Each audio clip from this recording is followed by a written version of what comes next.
The following is a production of DallasCowboys.com and the Dallas Cowboys Football Club. How about them Cowboys? Yeah! Go Cowboys! This is Talkin Cowboys.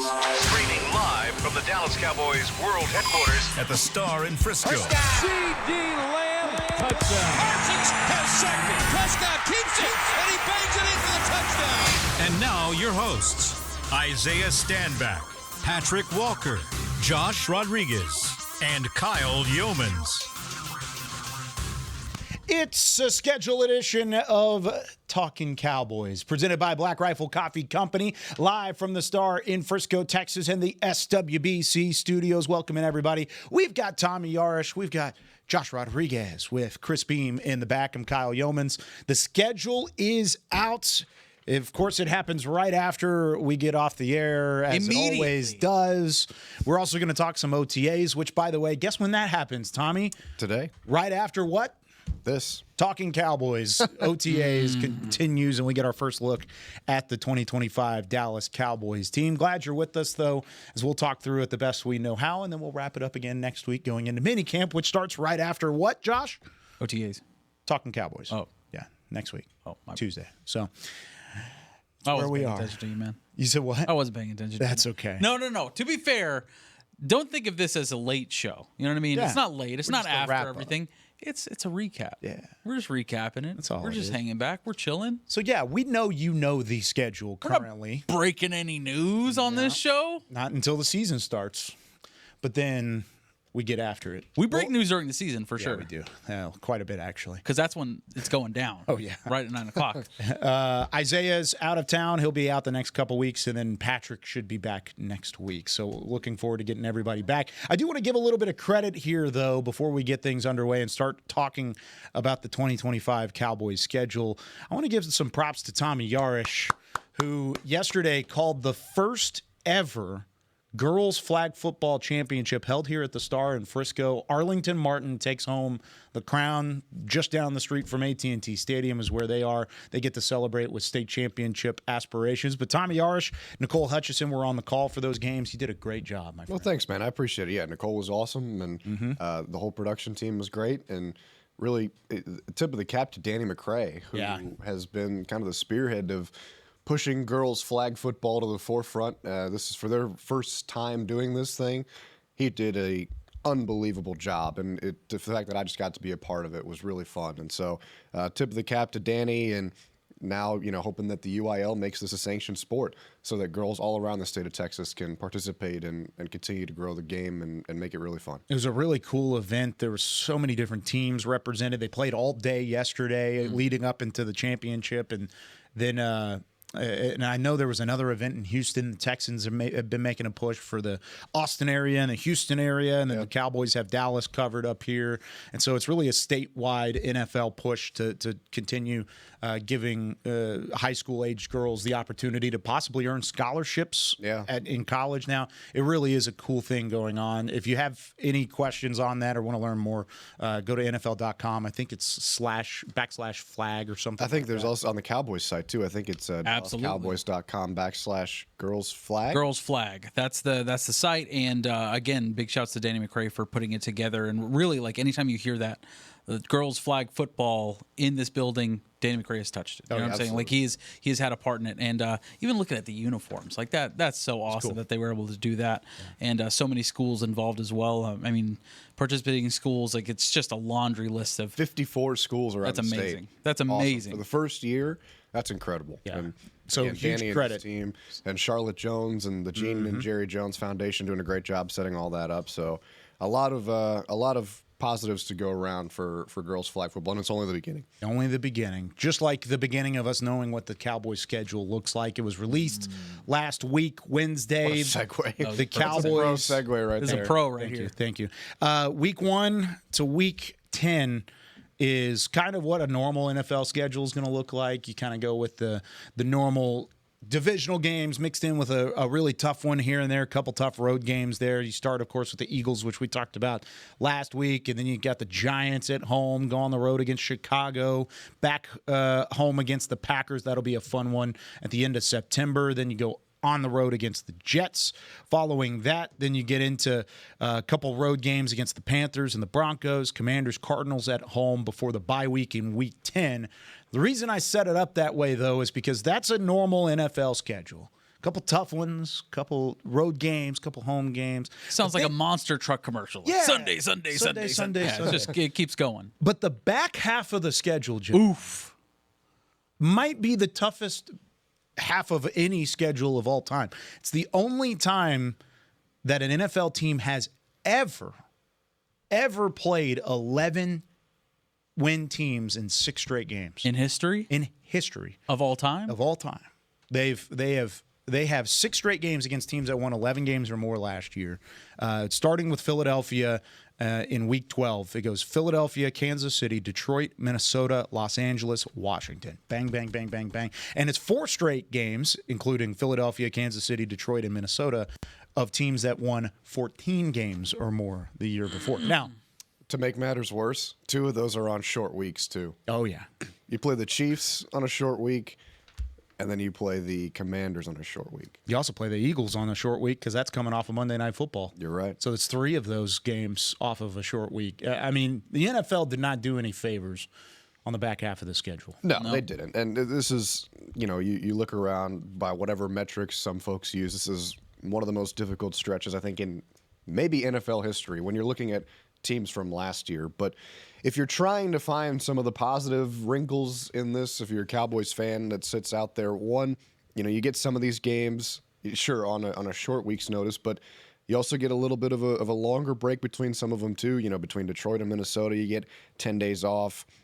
Between Washington and your season finale, you get 10 days off. So there's the positive spin for you, but there is really not a lot to love here if you're the Cowboys. You play the 2 teams that played in the Super Bowl last year 4 days apart. That's tough, man. It's a tough stretch. And then you go against the team that was arguably the favorite to win the Super Bowl last year, maybe the favorite to win it this year. 10 days later. 10 days later. On the right road. On top of it, yeah. Luckily, you get 4 of those 6 games at home, and you got an opportunity to maybe establish home field, but man, yeah. I have a feeling we're going to get to middle of December, and we're just looking at this team gassed. We were talking about a gauntlet last year to begin the season. You had those games against the Ravens. You had the games. Cleveland at the time felt like part of a gauntlet game, but now obviously you have it towards the end of the season where everybody's healthy. Of course, right? Everyone's super feeling great towards the end of the season, right? Yeah. By the time we were in December last year, this team had already had more IR stints than any other team in the NFC. Yeah. Other than maybe the 49ers. So it is tough. It is, but it is the NFL schedule that is in front of you, and those are the games you have to play. Yeah. Do you remember seeing a schedule like this? Honestly, man, I've never been big on schedules to begin with. Even as a huge fan outside of work, for me, it was always just like, oh, who are we playing this week? Okay, cool. And just go out and play, right? But when you're looking at the schedule now, kind of here in the building, it feels really intense. I've never seen anything like this since I've been here, which hasn't been very long, 3 seasons now, or I guess 4. This is just insane. And looking at all the Thursday games, that's crazy. Followed by, short breaks between games, like you just said, 4 days between the Eagles and the Chiefs. It just bonkers. That's all I have to say about it. Yeah, and, if we're looking at teams on this list that I'm like, okay, maybe they're not going to be as high as they were last season. The 2 that stand out to me is Minnesota. I think Minnesota's got so many question marks just because J.J. McCarthy is going to be thrust in that starting role. No more Sam Darnold. Justin Jefferson is quarterback proof, and Jordan Addison has really stepped into his role as a second wide receiver on that team. Yeah, it was really funny just to hear you say, no more Sam Darnold, like it was a bad thing. It was because he had such a great year last year. But I don't know if anybody in the NFL expected that to be a legitimate year ago. sentence. Yeah, a year ago, if you had said that, well, yeah, no. We've been like, okay, all right, Tommy, calm down. Yeah, calm down, Tommy. No, but seriously, when you hand the reins off to a rookie quarterback who's coming off a major injury like JJ was, everything's kind of up in the air, and you don't really know what that's going to look like. And then defensively, that's a separate conversation. And of course, the other team is the week after that in the Chargers.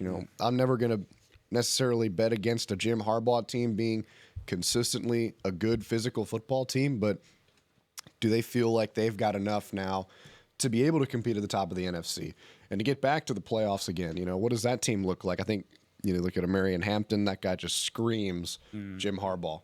Just screams Jim Harbaugh. But are they a team that has enough on the defensive side of the football personnel-wise to be able to compete with the top in the NFC? So, both of those games are at home, a plus there. But, Philly, Kansas City, Detroit, Detroit losing 2 coordinators, how much of an impact does that have? I think their personnel is kind of way too good in terms of for there to be a massive drop-off. Like when you've got Jahmyr Gibbs and Amon-Ra St. Brown, you're going to figure it out. Arguably the best roster in the NFL. Absolutely. From top to bottom, they are absolutely loaded. I would throw them with Philly. Those two are they're going to be... And you get to face them 3 times. and you get to face them 3 times.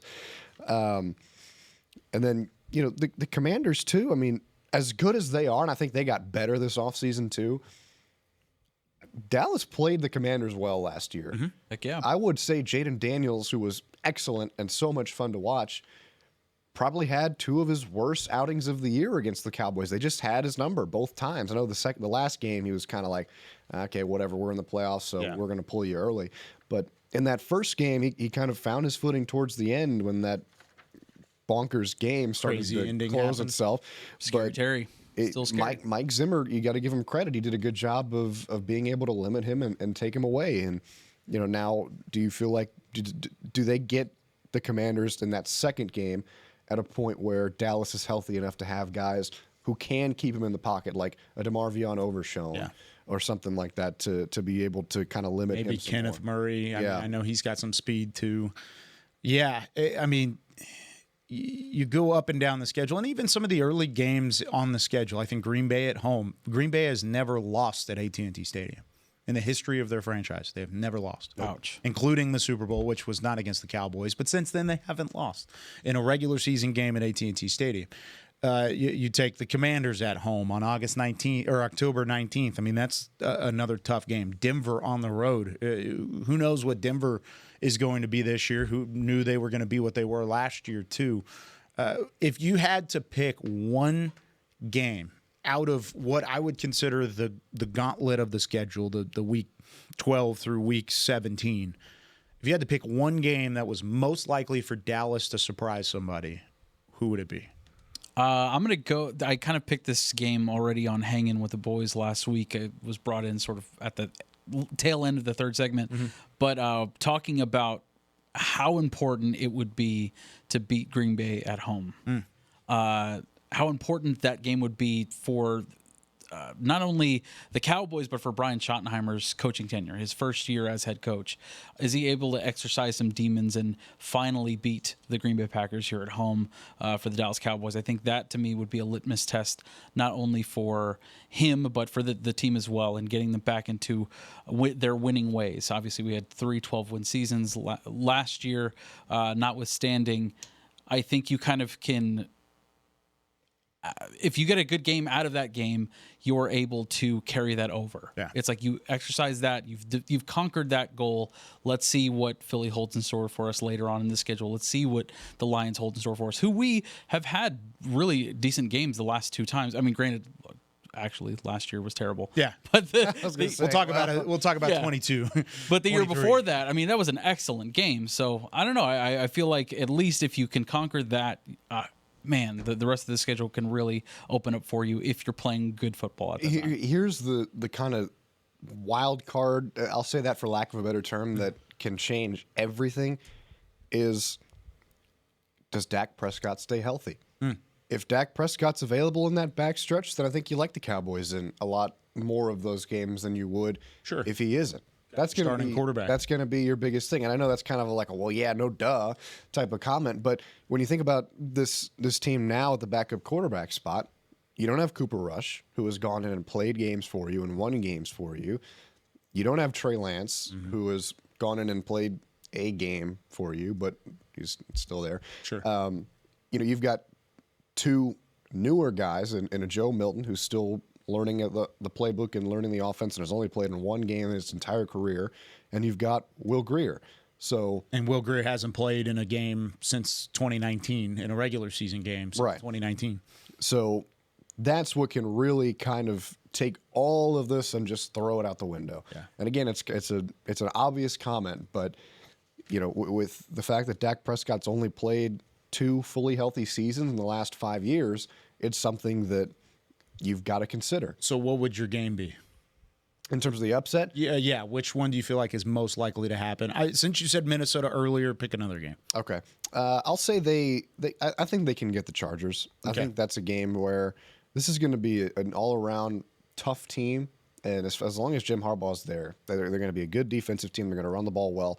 I think that plays into what the Cowboys will be able to have from a strength perspective, at least on the offensive side of the ball. I think they'll be able to have success against that defense. What concerns me about that game is their ability to stop the run. But I think that's one that the Cowboys can surprise some people late in the season. It might be a game that they might be in a position where, hey, they need this game to make the playoffs, or they need a win to get a better seed if they're at that point in the season and if they're at that point in the standings. So give me the Chargers game. Upset, maybe like a little bit sweet, a little bit of a wash. Yeah. I mean that might be a little bit more even than you would think. But since you took Minnesota away from me, that's the one that I would feel most. What about you, Kyle? I was asked the question the other day: what's the most important game? The most important game, and it's funny because what would the coach's cliche be for that? If you were to ask a coach, the next one, right? The most important game to me is setting the tone on Thursday, September 4th against Philadelphia in Week 1. And it's not a cliche. It's the fact that it's the first game of a new era. It's the first game with your starting quarterback back and healthy in quite some time. I mean, God forbid something happened before then. It's the first game where you're full strength, and it might be the only game where you're full strength throughout the schedule. Cowboys were incredible last year in the opener. I don't know if you remember back to Cleveland and how much they just spanked the Browns on the road, and it just never looked the same after that, whether it was because of injuries or gameplay, whatever it may be. No excuses for what happened after that, but in Week 1, it all clicked.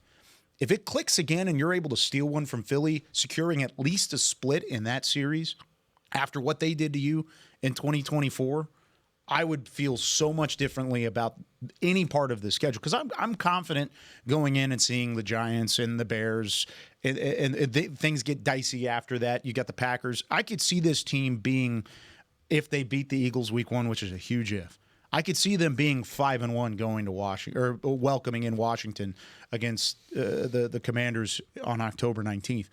So if you're able to start like that, with the culture that they're trying to build across the building, it doesn't matter what the back half of the schedule is going to hold because you have that type of mentality, that winner's mindset from the early and from the jump. And you did it against the reigning Super Bowl champions, spoiling their party where they raise a banner and they get their rings and all of that sort of thing. It would be the sweetest of sweet victories that you could possibly have outside of the playoffs, and it would be in Week 1. So, yeah, the coach's cliche is the most important game is the next one. But in my opinion, I think you have to start it like that. And the rest will fall into place. Because if you tell me that you can beat Philadelphia on the road in prime time, night game where that fan base is going to be as charged up as they've ever been charged up before in the first game of a coaching staff, a brand new coaching staff, then I don't think you can look at the rest of the schedule and say you can't win a game. That it's impossible for you to win a game. What if it's another situation where it's Tampa Bay opener? You know what I mean? Yeah, where it's a really, really crazy close game. Yeah. What if it's a really close game and you lose? I mean, I'm of the mindset, the Nate Newton school of teaching, where there's no moral victories, but there's things you can take positively from certain elements. And I think you would take positivity out of that. Even if it's a close, hard-fought game all the way through, it's going to end up as a loss, and that sucks. And that's just, you're going to have to get over it because you lost the game. You weren't better than them in that day. But if you can find things to build on, you start with next week against New York, then you go the following week with another road test against the Bears, who are going to be much better than they were last year in the NFC North. I don't think it would be a win in my book, but it would be a positive thing to look at. And we'll talk about it on the show when it happens. Of course, you can't say it's a win. But geez, if you can go in there and make it close against that team, then you feel like you're at least heading in the right direction and go in that direction. You can say they're heading in the right direction. I think that, at least how I view week ones is this is not the tell-all in terms of what your team is. And that's especially going to be the case for Dallas because they're not going to have Trayvon Diggs. They're not going to have DeMarvion Overshown. Yeah. So this is not. They're not even full strength at that point. Not at all. That's a good point. This is not going to be what the Cowboys are going to look like. And who knows what happens in training camp? It's going to be about as full strength as you're going to get, though. Yeah, that's very true. Because by the time those guys come back, other guys will be gone. No, you're absolutely right. But nonetheless, I completely agree with you. If you make that a game and you show that you can compete, that's a great sign for this team and this coaching staff. But it's also a game that this coaching staff is going to have 2-4 months to prepare for, and they know that they're going to go and get it. So, that those opening games of the season, I think, can kind of sway you a little bit into thinking, okay, this team is this. I think Cleveland last year was a great example that obviously injuries and everything completely made things different for the Cowboys going on later in the year. But, once we get through that third game against Chicago, and even really, I think the most telling game, the make or break early game, I think you could categorize it as is that Green Bay game in week 4. Then we're really going to know what this team is. If they come out of that stretch at 3-1 or somehow 4-0, then I think we've got a really good football team on our hands. But if they go 2-2 or 1-3, I wouldn't be surprised by that either. Yeah. Just because there's a Lions fan in the chat giving all the Cowboys fans some flack right now, I just would like to say that the most possible upset on the back half of the schedule is the Lions on the road, because Dallas just likes to win in Detroit and win against Detroit. Do it pretty often. Yeah, do it pretty good. I mean, I know last year didn't go Dallas's way, but if you look back at the next 1, 2, 3, 4, 5, 6 meetings going back to 2013, Dallas was 6-0 going into that game last year. Oh, wow. That seems like a lot. Lions. So I think they could get the better of Dan Campbell again if they're at full strength. Seems like a lot of winning. Yeah, a lot of winning. All right, let's take our first break. When we come back here on Talkin Cowboys, OTAs start this week. Cowboys were on the practice field yesterday. We'll get a look at them on the practice field today. First open media portion of practice. What are we looking for out of this OTA period? And who are some of the guys that you're excited to see on the field for the first time in a Cowboys uniform? When we come back with more Talkin Cowboys right after this. If you're looking for fresh American roasted coffee that gives back, you need to head to your local grocery store and pick up a bag of Black Rifle coffee. That's right, America's coffee is now available in the coffee aisle of a grocery store near you. Black Rifle Coffee Company is veteran-founded with a mission to give back to those brave men and women who have served our nation. Every bag, box, or can you purchase helps support that mission. Head to your local grocery store and roast yourself some Black Rifle coffee today. Todd thought it would be secure to jog in the cheetah savanna. Todd believed the big cat repellent he bought online was reliable.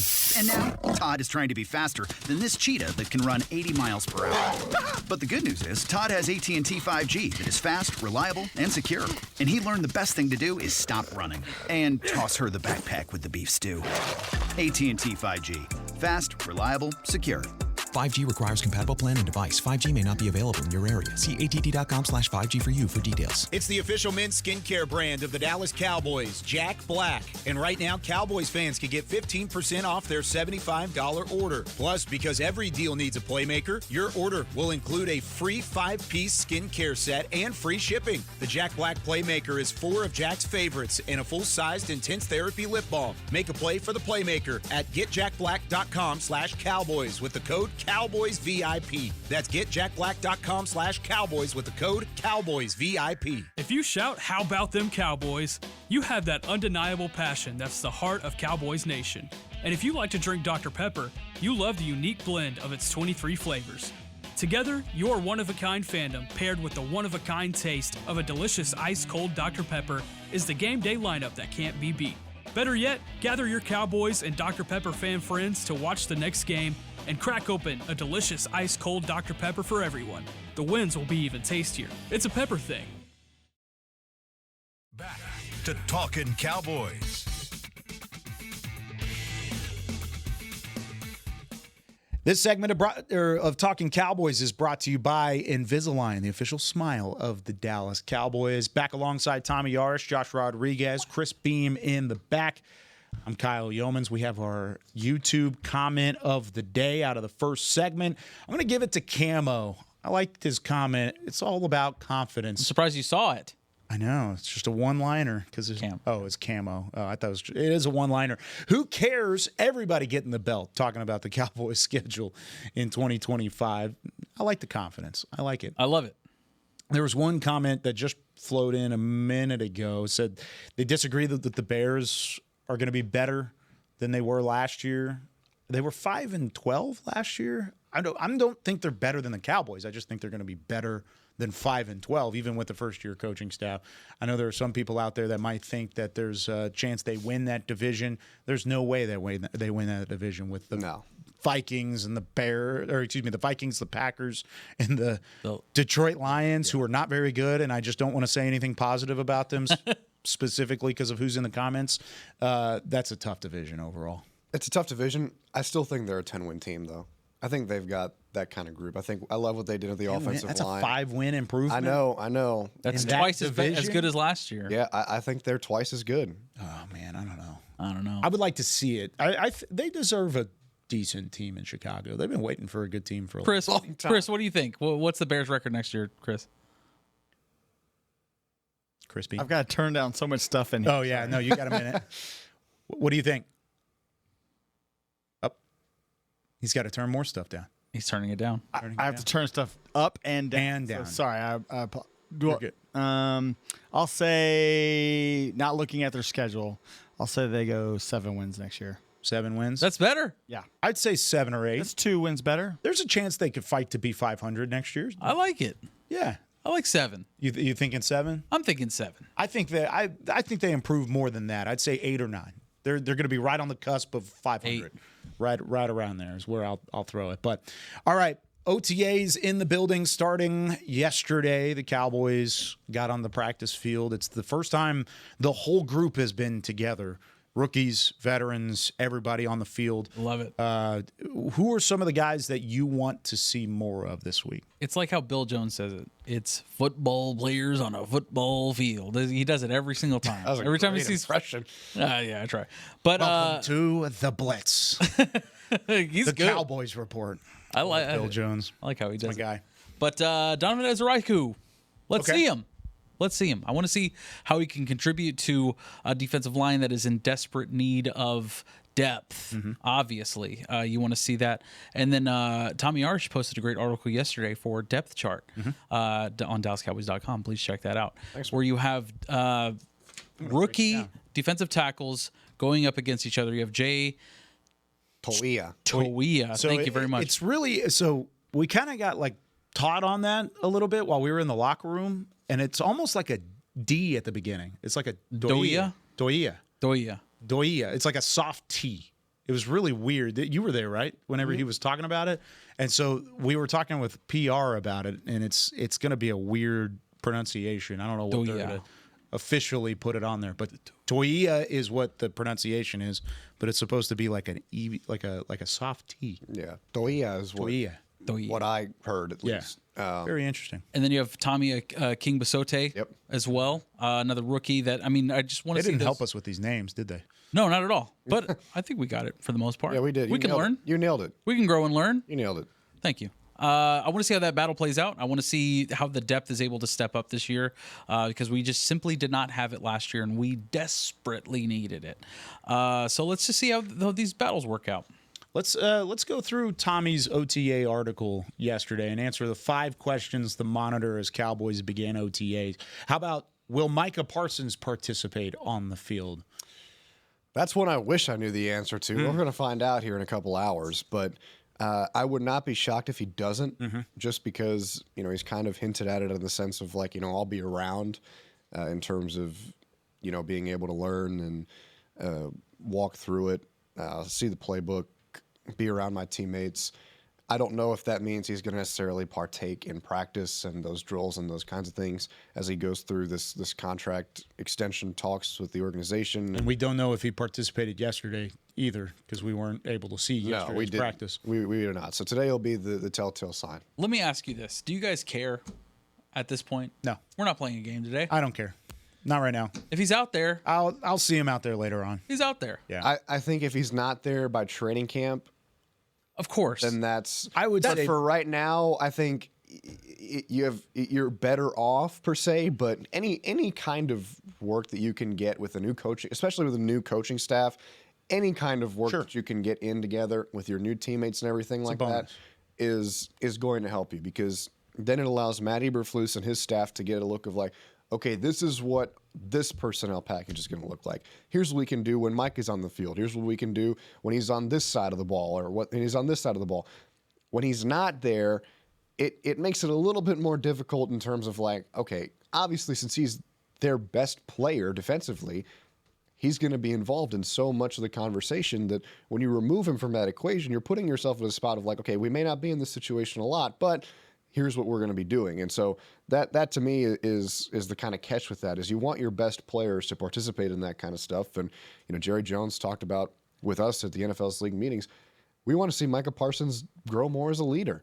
And we've seen the locker room shuffle and all kinds of things like that. And Mike has talked about wanting to grow in that department too. Yeah. It would be a massive step in the right direction if he's out there participating with his team. I would love to see him out there. Don't get me wrong. Right. I would love to see him out there because, like you said, everything he's doing out there on the field is something positive for the team, something positive as a unit. But if you're asking me if it's going to affect him as a player, I don't think so. No, I don't think so either. I think there's more. He's not sitting on the couch podcasting or playing video games. He's training elsewhere while he's also taking time away from the facility. And I think that's important to quell any sort of devil's advocates that are like, he's under contract, why isn't he out there participating? Yeah. I think it's safe to say that, like, obviously he's going to get the work in. And again, like we said before, just sort of open this segment, is like, there's no game today.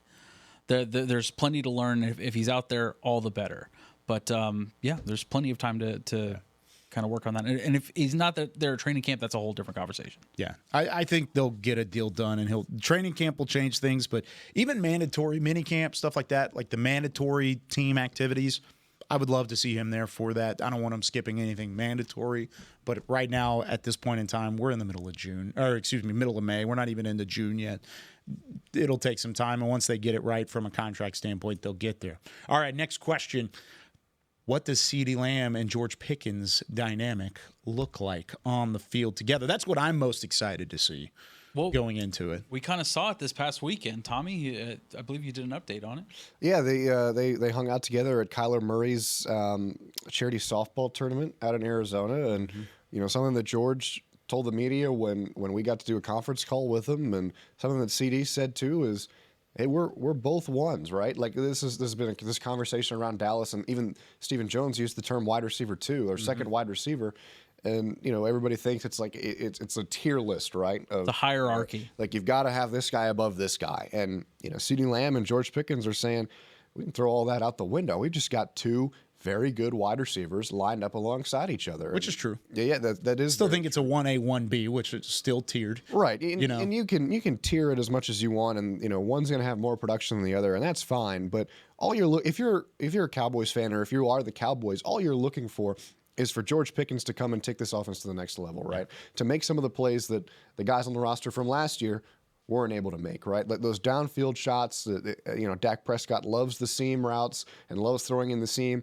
George Pickens can go up and get a ball in the seam, and that's what I'm looking for at the start of OTAs the most is, what kind of routes are they running opposite each other? What's George Pickens looking like from a separation standpoint? He hasn't been great at it for most of his career, but he's just so much more athletic than everybody else that he just goes and gets the ball and finds a way to come down with it. So what does that look like? Can he continue to take the next step going into a contract here, which is another motivating factor for him?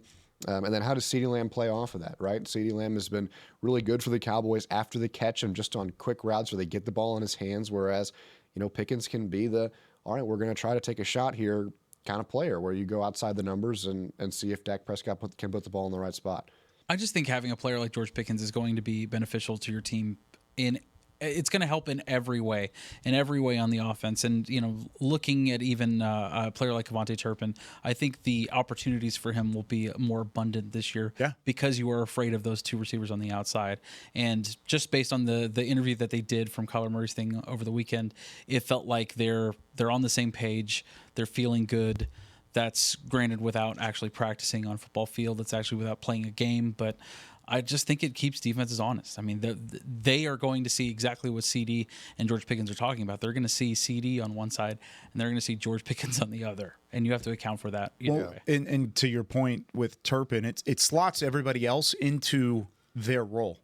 Jalen Tolbert as a number 2 receiver, I don't think any of us felt comfortable with him being a number 2 receiver. But as a number 3 receiver, as somebody who's the third option to make a play, I think Jalen Tolbert's one of the better 3 receivers, top 3 receivers in the league, right? In terms of a third top guy on the depth chart. The third. Yeah, guy, third or fourth guy on a depth chart. The depth now at wide receiver looks fine. Yeah. You are okay with it because you have that second weapon, that second lethal elite type of pass catcher. Because you still have the blanket for Dak Prescott and Jake Ferguson. You still have him coming back from an injury. Now he's had an entire offseason, healthy work with Dak Prescott. You get that connection back. Hopefully he takes a step back to the Pro Bowl caliber season that he had in 2023. Then you turn around and you look at Turpin as a weapon. You look at Jonathan Mingo as a red zone target. Tolbert had 7 touchdowns last year. People forget how effective he was in the red zone, even goal line situations. He was effective, had the game-winning catch against Pittsburgh. All of that plays a factor now that George Pickens is in the fold. If you didn't have George Pickens in the fold, I don't think you could talk about Tolbert and Turpin and Mingo in the same light as you can now. Because you wouldn't be using them in their best practices. Now you can use them where they are best utilized. Exactly. Where they can line up in where they're comfortable. Where they're proven. Utilized in their best spot. I think overall proven is a big word for it. I think those guys can be proven as depth receivers on your roster. And now that Pickens is in the fold, they have an opportunity to fall into that and have an impact, just like they have previously, just in a smaller role. Speaking of impact, can Tyler Guyton, Mozzie Smith show flashes of taking the next step? Couple first-round picks that people have their eyes on. I saw Mozzie the other day. I will say he looks the part of a possible either 1 or a 3 technique, or you could really kind of put him in the middle of both of those, maybe even like a 2 technique type of body. He looks big. He looks like he's been in the weight room. We'll see him a little bit more today without the pads on. Setting PRs probably, dude. He looks massive. He definitely does. So I think there's one thing to step in the right direction. Tyler Guyton, another one. Yeah, those are the 2 players that you look at, and I think this is the second year in a row that we've probably said, okay, we want to see more from Mozzie Smith. Of course. We want to see him take that next step, and Tyler Guyton, it was a roller coaster rookie season. It was, I think, more down than it was up. Probably. But, you know, with that frame and the size that he's got, there's a lot to work with there, and that's why you bring in 2 guys who have been very good at developing and taking guys to the next level on the offensive line, and Clayton Adams and Connor Riley, both at different levels. Connor, of course, coming from Kansas State, where he's had a lot of success on the offensive line with the Wildcats over there, Cooper Beebe being one of the examples of that, and then Clayton Adams in Arizona when he's had to work with some of those guys too. But, you know, the interesting thing with Mozzie Smith is when Matt Eberflus and this staff got here, I remember there was a lot of chatter about, hey, we're really excited to work with Mozzie Smith. Mm-hmm. And, you know, usually when you would take this job, it's like, oh, we got Micah Parsons, Deron Bland, Trayvon Dick.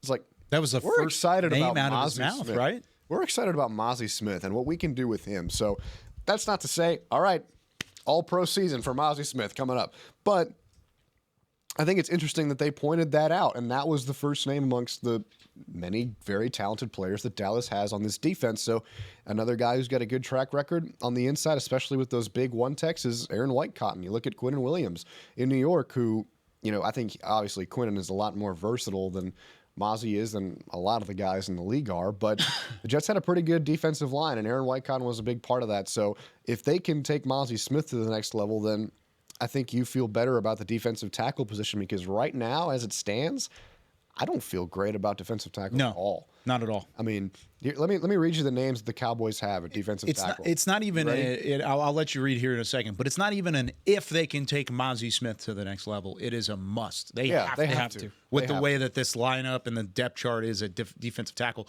or else it's going to be the same thing as they were last year. They're going to be 32nd in stopping the run. Teams are going to gouge them up the middle, and it's going to be tough on your linebackers to stay healthy all season long. Read the list, though, real quick. So it's Oso Odighizuwa, Mozzie Smith, Solomon Thomas, Jay Toia, Tommy Akingbasote, Justin Rogers, and Denzel Daxon. That's it. That's your defensive tackle room. Osa and Solomon Thomas as 3 techs, I feel okay about. I think that's a good 1-2 punch at 3 tech. I don't feel good about anything else there. No, Nothing. and you shouldn't. I mean, until we see if you are coming into this season relying on 2 7th-round picks to serve as important depth pieces for you, that's not a great sign. I'm not saying that Doia and King Basode can't be good for this team. They very well could, but that's asking a lot of 2 rookies right off the bat as soon as they get here. Yeah, and a team that has struggled as much as the Cowboys do in their front 7 at stopping the run, that is, it's a room that I think needs improvement. They can prove me wrong, and that's fine. I mean, I'm sure the Cowboys fans would want that, and the Cowboys would love to see the growth in the next step. But there's a lot left to be desired in that room, I think. It's not like their season openers gets one of the best running attacks in the NFL, right? Nah, Saquon Barkley kind of, 2,000-yard season last year.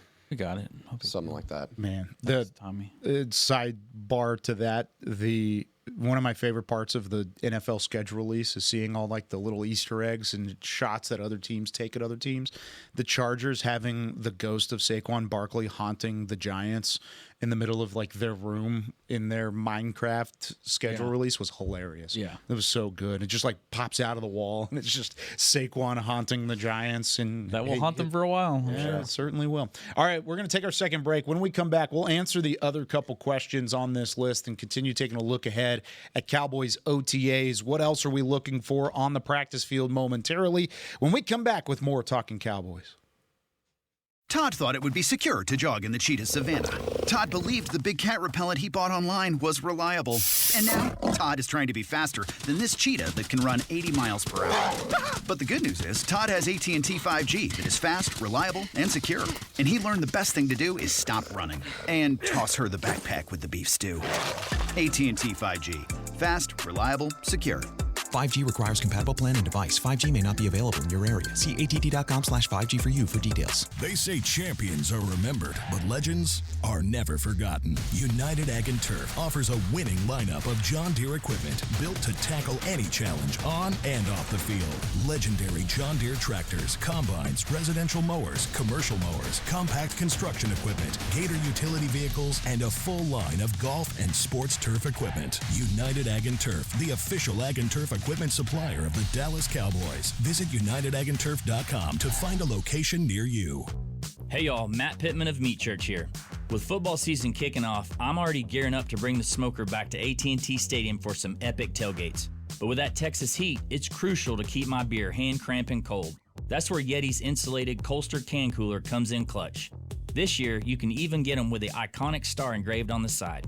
Licensed Yeti Cowboys gear is now available at Stadium Pro Shops, concessions, and on Yeti.com. Check it out today. Yeti, official cooler and drinkware of the Dallas Cowboys. And we're going to overtime. Erica, how much have I spent on concessions? For questions about their money, Dallas Cowboys fans can turn to Erica, the virtual financial assistant in the Bank of America mobile banking app. Learn more at bankofamerica.com/Erica by your side. Bank of America, official bank of the Dallas Cowboys. Erica responses may vary. Digital tools featured require downloading the mobile banking app and may only be available on select mobile devices. Erica is a mobile feature only available in the English language. Your chat may be recorded and monitored for quality assurance. Message and data rates and additional terms may apply. Bank of America, N.A., member FDIC. Back to Talkin Cowboys.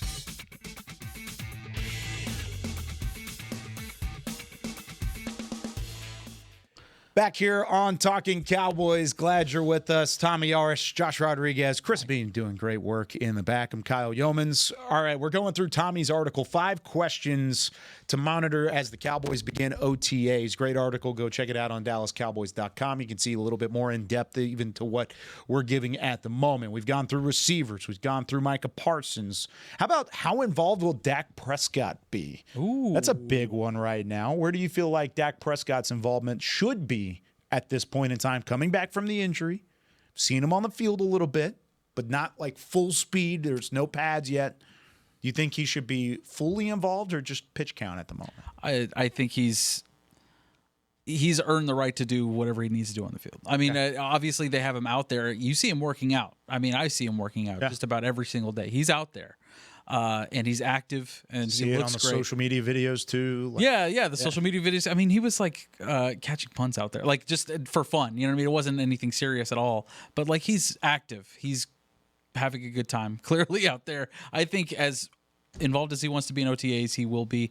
And I think he's already on the same page with coaches as far as like how involved he's going to be. He's been like an extension of the coaching staff. Like, yeah, since 100%. he got hurt, even before McCarthy's era came to a halt in the middle of the year or in the middle of the offseason, now into the Schottenheimer era, he was a big proponent for Schottenheimer to be the head coach. Yeah. So he's going to give everything he can to try and help Schottenheimer. I think he's on the right track. He's putting in the work for sure. Yeah, well, I mean, going back to Schotty, I mean, Dak Prescott was a big reason that Brian Schottenheimer's name kind of got pushed to the forefront in the Cowboys coaching search. He was a big advocate for him. They have a great relationship. And, you know, Schotty talked about when he got the job that they've got a relationship to the point where they can have tough conversations too. And they can push each other in the right direction. Knowing Dak Prescott, that's exactly what he's going to want. As far as how involved he'll be, I think the Cowboys need to be cautious with this in terms of, you know, he's a guy that because he cares so much, and Mike McCarthy talked about it with us several times, he's a guy that can sometimes overwork and do more than he's supposed to. And all great players want to do that. But when you're nursing an injury and you, like I said, have only been played fully. Nick Harris, you can't call me during the show. I would say answer it, but it's a bad idea. He's on vacation. Terrible idea.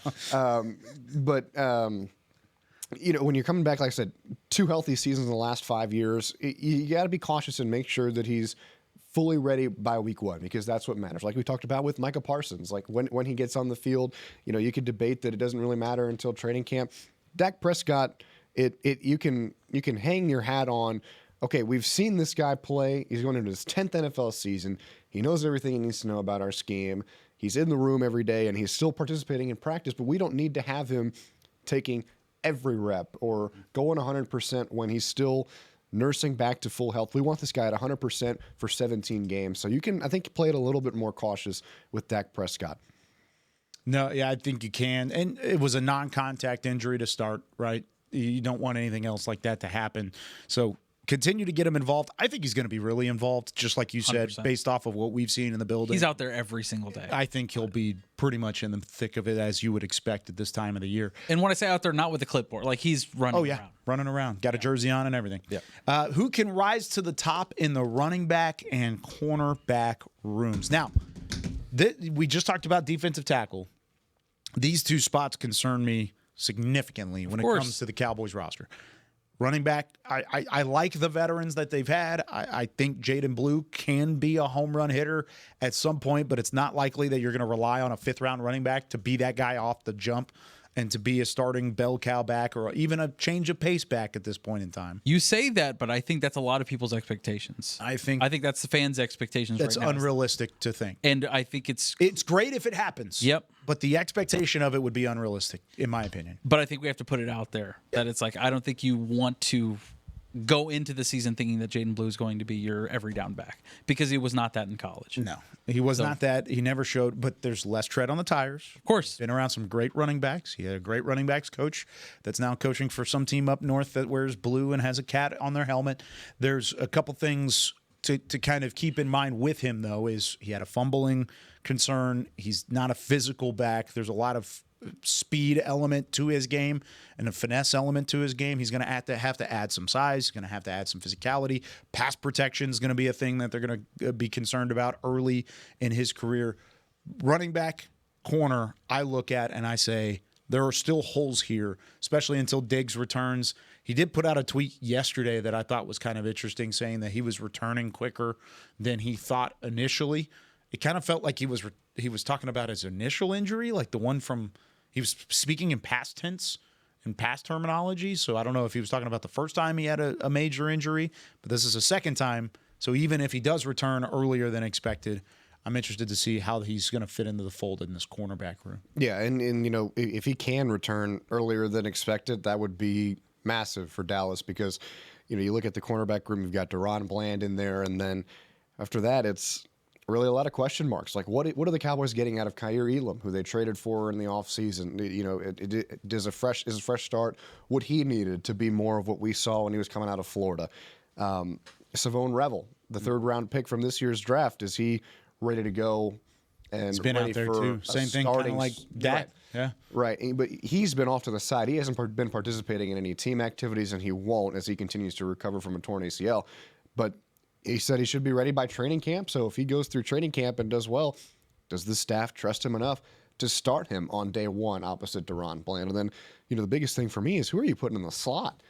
With Jordan Lewis leaving this offseason, going to Jacksonville, do you look at Israel Mukwamu? Is that a guy that you want to put in there? I know there's been some chatter screaming about yes wherever he's at.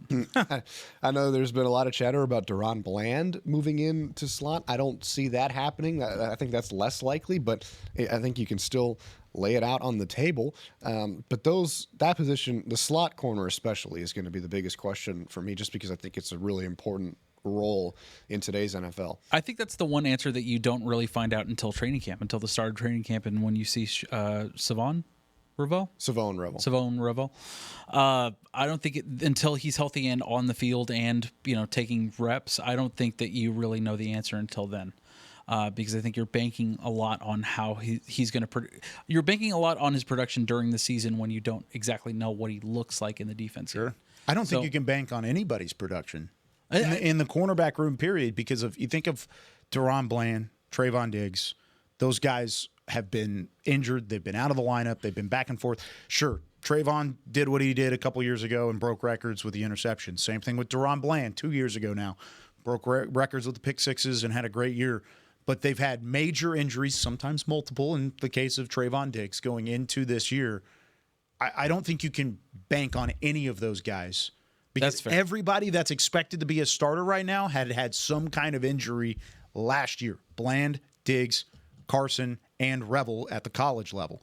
All four of your guys that could possibly be a starter in that room are coming off of some level of injury, sometimes major injuries, most of the time major injuries, and you're going to have to fit them in with the expectation that they're going to be solidified in the cornerback spot. And I don't feel great about that. And that's exactly why I say I don't think that question reveals itself or gets answered in any way until camp.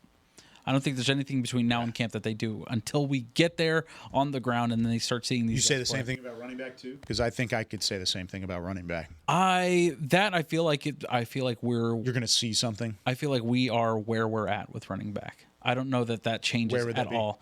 I think you're going to lean on Javonte Williams. I think he's going to be your starter. Okay.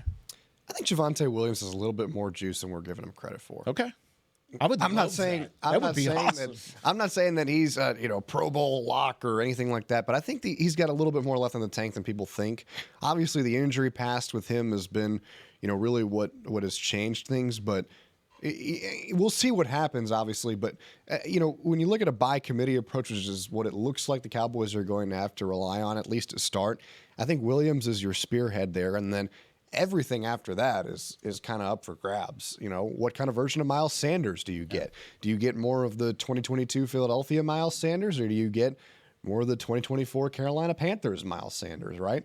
That's an interesting one to look at. And, Jaden Blue, watching him since his high school days at Klein Kane and then going to Texas, what he's able to do in the open field with his speed and as a receiving back is incredibly dangerous. And, in the open field, he is one of the harder guys I've ever seen to bring down just because of what he can do with his legs and, making guys miss one-on-one. But this is a guy who in his college days had one game with 18 or more offensive touches in a game.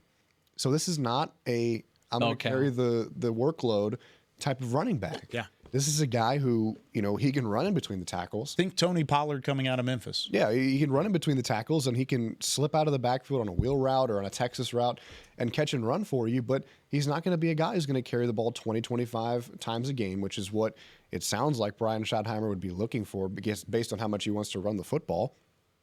He can give you the home run ability, but just in a different way compared to some of the other guys in the draft we were talking about, like a Travion Henderson or an Ashton Genty or something like that, just because his looks a little bit different. And it's a good different. I mean, because he's so fast and what he can do once he gets the ball in space, but is he able to do enough, and is he able to contribute enough? And what Brian Schottenheimer's trying to do compared to what Steve Sarkisian did at Texas to be able to find his fit here. That'll be the interesting thing to watch. And then, of course, Phil Maffa from Clemson is the other wild card there. He's more of the, bigger body, yardage, get the short yards, right? Pass protection. Yeah. And he's the thumper who can go in between the tackles and have more success there. He's had a little bit better, well, he's a much better history in terms of ball security compared to Jaden Blue, who has really struggled with that. So it's a wide open room, I think, behind Javonte Williams. But like I said, I think Javonte Williams, I don't think we've given him enough credit just yet. I hope you're right.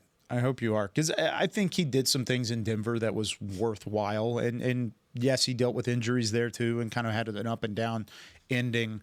I just still don't feel comfortable with either one of those positions, running back or corner. I think somebody from running back will emerge as the guy now. Does that mean they can't go get some outside help or go sign somebody else? No. That doesn't mean that that's going to end that. I think it would take somebody being just through the roof for that to be out of the equation. But aren't you at least a little bit surprised of what they've done so far at running back? What do you mean? This offseason. I just mean, like, is any of this surprising to you, what they've done with the running back position? Not so really. Really? Drafted a guy late, added 2 veterans. I mean, they've added veterans before. I think Javonte Williams is probably the best of the veterans that they've added recently. For Think about guys like Royce Freeman and I'm trying to think of even some of the other guys they added. Davis. That was an undrafted free agent. Oh, yeah. Same kind of. They haven't spent a guys lot that are not going to blow you away. Correct. On the depth they chart. haven't done the big move at running back since drafting Zeke. Really, that was the last time they did a big move at running back. And am I saying you have to make a big move at running back? No, but you need somebody that's going to sit up there and run the football behind a revamped offensive line and give you some confidence in pass protection to get your quarterback some time to throw and to give you a pass catch option out of the backfield. If these 3 guys, Blue, Javonte Williams, Miles Sanders, can get you that, then I think we'll feel okay. I'm not looking at this with the expectation of those 3 guys doing that, though. Which of the guys is most likely to do that for Probably Williams. Yeah, I would say Williams. And then Blue's probably in second, the competition with Sanders. I agree. Those guys on a similar tier, mostly because Blue's going to be on a rookie deal. He's got a younger, quicker background to him. He's also got a pass-catching element to his game. Sanders was almost exclusively a pass catcher out of the backfield for Carolina last year. That was really where the majority of his production came from. Which is something that the Cowboys desperately need, to incorporate in their offense. You can piece them all It's together. non-existent, yeah. Then that's where the running back by committee can work.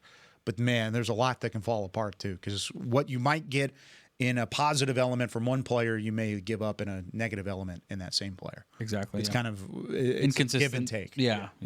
So that's going to do it for us, though, here on Talkin Cowboys. Hope you had some fun with us here over the last hour.